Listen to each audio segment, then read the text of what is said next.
Namo saya di Budaya Namo Budaya. Perkenalkan, nama saya Jocelyn Lim dengan NPM 2341146 dari kelas 1 BUMK. Hari ini saya akan membahas hasil rangkuman saya mengenai dhamma yang dibawakan oleh Biku Utamo dan almarhum Bapak Cornelis Worwor tentang karma dan kelahiran kembali. Pada video pertama ini dijelaskan oleh almarhum Bapak Cornelis Worwor. Jadi beliau menjelaskan bahwa karma berasal dari kata kar, yang berarti perbuatan, dari bahasa Sanskerta. Nah, jadi hukum karma ini tidak pandang agama, budaya, bangsa, jabatan, dan lain-lain. Dalam agama Buddha, satu perbuatan diklasifikasikan sebagai karma bukan karena action saja, tetapi ada niat dan kehendak. Kalau perbuatan kita tidak didasari dengan niat atau kehendak, maka itu tidak bisa diklasifikasikan sebagai karma. Nah, karma ada yang berat dan ringan, dan ini akan berperan ketika kita meninggal nanti. Yang pertama ada karma yang berat dan negatif, yang biasanya disebut dengan Garuka Dhamma.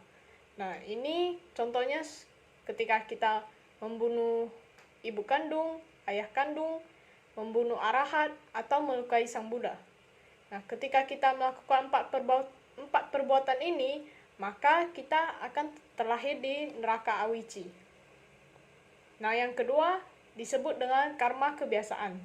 Jadi contohnya ada orang yang hobi memancing dan terus-terusan memancing. Yang ketiga ada karma yang kita buat ketika kita menjelang kematian. Jadi pada umumnya ini pada pikiran kita. Nah, cara kita mengontrol pikiran kita adalah dengan bermeditasi. Yang keempat ada karma yang kita hanya perbuat sekali. Misalnya contohnya waktu kita masih kecil kita mengambil barang yang bukan hak milik kita. Nah, namun karma itu waktu berbuahnya kita tidak bisa prediksikan. Diterangkan di dalam Visuddhimagga, jadi ada karma yang kita perbuat saat ini akan berbuat saat ini juga. Ada juga karma yang kita berbuat saat ini akan berbuah ketika kita terlahir kembali. Dan ada juga karma yang kita perbuat saat ini akan berbuah ketika kehidupan kedua, ketiga, keempat, dan seterusnya. Lalu juga ada ahusi kama. Nah, kama ini tidak berbuah atau tidak ada efeknya lagi. Karma ini hanya berlaku bagi arahat, sang Buddha, sama sang Buddha, atau Paceka Buddha.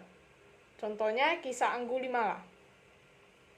Nah, cara kita menangkis karma buruk dengan Dhamma adalah dengan cara kita dana kehidupan, atau biasanya orang sebut itu adalah fungsen.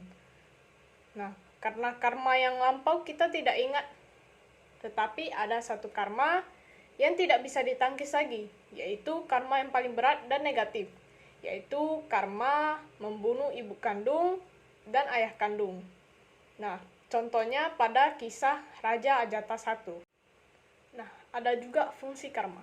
Yang pertama, jenaka karma. Jadi, karma yang mengatur kita hidup berapa lama. Karma juga yang menentukan kita hidup dengan kondisi apa.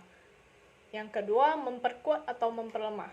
Kalau memperkuat, contohnya kita sudah hidup susah, tetapi tampang kita itu cantik ataupun ganteng. Nah, tapi ada suatu kejadian atau kecelakaan yang membuat tampang kita itu menjadi jelek. Nah, itu berarti ada karma yang memperkuat. Nah, kalau sebaliknya, hidup kita sudah susah, sakit-sakitan, namun ada karma yang melemahkan. Jadi, hidup kita menjadi enak, sudah tidak sakit-sakitan. Nah, jadi dengan kita belajar Dhamma, kita bisa menyadari apa yang perlu kita perbuat dan apa yang tidak perlu kita perbuat. Karena masa depan semua bergantung pada karma yang kita perbuat hari ini. Maka perbanyak berbuat baik, kurangi perbuatan buruk. Selanjutnya pada video kedua dibawakan oleh Biku Utamo tentang karma dan pengaruhnya terhadap kehidupan sehari-hari. Nah, banyak orang mengenal istilah karma, baik Buddhis maupun non-Buddhis. Nah, tetapi banyak orang juga yang menganggap bahwa karma itu selalu jelek. Tapi, dalam Buddhis diajarkan karma itu tidak selalu jelek. Karma itu adalah niat. Jadi, kalau sesuatu perbuatan dilakukan dengan niat, maka itu adalah karma. Karma ada dua. Yang pertama adalah karma yang baik, dan yang kedua ada karma yang buruk. Karma yang baik adalah ketika kita berbuat baik, maka akan menghasilkan karma yang baik. Nah, kalau karma buruk, ketika kita melakukan perbuatan yang jahat, maka akan menghasilkan karma yang buruk. Karma tidak selalu sama dengan takdir dan nasib. Kita sebagai manusia masing-masing memiliki karmanya masing-masing. Ada karma yang melahirkan. Kita terlahir dari orang tua mana, itu terikat dari karma kita sendiri. Nah, karma yang melahirkan diikuti oleh karma yang mendukung. Contohnya, orang tuanya pintar, maka anaknya ikut pintar. Nah, selain dari karma yang melahirkan, karma yang mendukung, ada juga karma yang mengurangi. Nah, maksudnya di sini adalah orang yang tadinya pandai, kaya raya, mengerti dhamma, namun karena perilakunya saat ini bisa menderita. Contohnya, karena pengetahuan dhammanya yang sudah baik, ketika disalahartikan, maka akan menderita. Nah, perbuatan kita yang kita lakukan melalui ucapan, perbuatan, pikiran, itu bisa mengubah cara hidup kita. Nah, makanya kita sebagai manusia harus berhati-hati, jangan berbuat kejahatan, sekalipun dengan pikiran kita sendiri. Nah, dalam Dhamma, pikiran adalah pelopor dari segalanya. Setiap ucapan, perbuatan yang kita lakukan itu pasti berasal dari pikiran kita sendiri.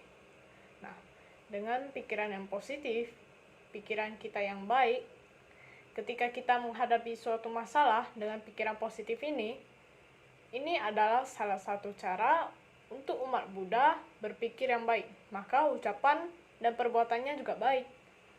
Kebahagiaan itu bukan di luar diri kita, tetapi kebahagiaan ada di dalam diri kita sendiri dan ada di dalam pikiran kita. Nah, maka dari itu, berbuatlah kebajikan sebanyak-banyaknya dengan pikiran, perbuatan, dan ucapan yang baik kita, sehingga akhirnya akan mendapatkan kebahagiaan. Kebahagiaan yang menjadi milik kita karena karma berpengaruh untuk kehidupan kita. Sekian dari hasil rangkuman saya. Mohon maaf jika ada kesalahan dalam pengucapan kata. Terima kasih atas perhatiannya. Namo Buddhaya, Sotihotu.